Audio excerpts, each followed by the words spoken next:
Every great river begins far from the sea, in some quiet place where the snow melts and the first thread of water finds its way downhill. The man the world would come to call Rumi began that way too, in a town now almost forgotten by the maps we use today. His story does not start with poetry or ecstasy or the famous whirling dance. It starts, as all our stories do, with a child, a family, and a particular corner of the earth. He was born in the year 1207, most likely in Balkh, a city in what is now northern Afghanistan, though some accounts place his birth in a smaller town nearby. His given name was Mohammed, and he carried the title Jalal al-Din, which means the glory of the faith. Later generations would call him Mevlana, our master, and in the West we would shorten a reference to his homeland of Rum, the old name for Anatolia, into the single word Rumi. But all of that lay in the future. For now, he was simply a boy in a household where God was spoken of every day, not as a distant idea, but as a living presence. His father, Baha al-Din Walid, was no ordinary man. He was a respected preacher, a scholar of law and scripture, and a mystic of considerable depth. People came to hear him speak. He kept a private journal of his spiritual experiences, a remarkable book in which he wrote of his intimate sense of nearness to the divine, and the young Rumi grew up inside the warmth of that atmosphere. Imagine a home where the air itself seemed soaked in longing for something higher, where the evening conversation might turn from the price of bread to the nature of the soul. This was the soil in which Rumi's heart first took root. But the world around that home was not peaceful. The early 13th century was a time of terror in Central Asia. The armies of Genghis Khan were sweeping westward, and city after city fell before them. The Mongol advance was not a rumor but an approaching shadow, and wise families knew that to stay was to risk everything. So, when Rumi was still a boy, perhaps 10 or 12 years old, his father gathered the household and left Balkh forever. They became travelers, refugees in the truest sense, carrying their faith and their books across an enormous stretch of the medieval world. The journey lasted years and covered thousands of miles. The family moved through what is now Iran, paused in great cities of learning, and went on pilgrimage to Mecca.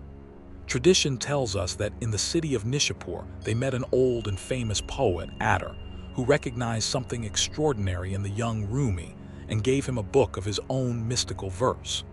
Whether or not the meeting happened exactly as the stories say, it points to a deeper truth. Rumi was being prepared, step by step, by everything he saw and everyone he met. The roads of exile became a kind of education that no single school could have given him. At last the family found rest in Anatolia, in the city of Konya, the capital of a Turkish kingdom known for its tolerance and its love of culture. Here Baha al-Din was honored, given a teaching post, and welcomed as a man of God. And here Rumi, now a young man, settled into the life that everyone expected of him. He studied law and theology with great seriousness. He learned Arabic and the fine points of religious scholarship. He married, and he and his wife had children. When his father died, Rumi inherited his position and became, in his turn, a respected teacher and jurist, a pillar of the community. To his students and neighbors he must have seemed complete, a man who had arrived. He preached to crowds. He answered questions of law. He wore the robes of a scholar and carried the dignity of one. Yet behind that calm and learned face, something was waiting.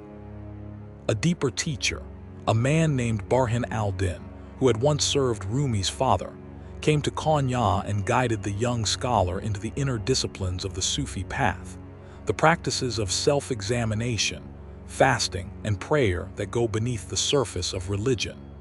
For 9 years Rumi trained under him, and the outward scholar slowly became an inward seeker. So we should pause here and notice something quietly important. Rumi did not begin as a wild mystic or a free spirit who rejected the rules. He began as a careful, disciplined, deeply learned man, formed by exile, shaped by loss, and grounded in a tradition he knew from the inside. The fire that would later blaze through his poetry did not come from ignorance of the law, but from someone who had mastered it, and then discovered that mastery alone was not enough. The longing he would sing about was already there, planted in childhood, watered by every mile of that long road. His heart, like the reed cut from the reed bed, already carried the memory of a home it had been separated from, a home it could not name but could never forget. In the next chapter, we will meet the one person who set that hidden fire free, a wandering dervish whose arrival in Konya would shatter the comfortable life Rumi had built and turn the respected scholar into the greatest poet of love the world has known.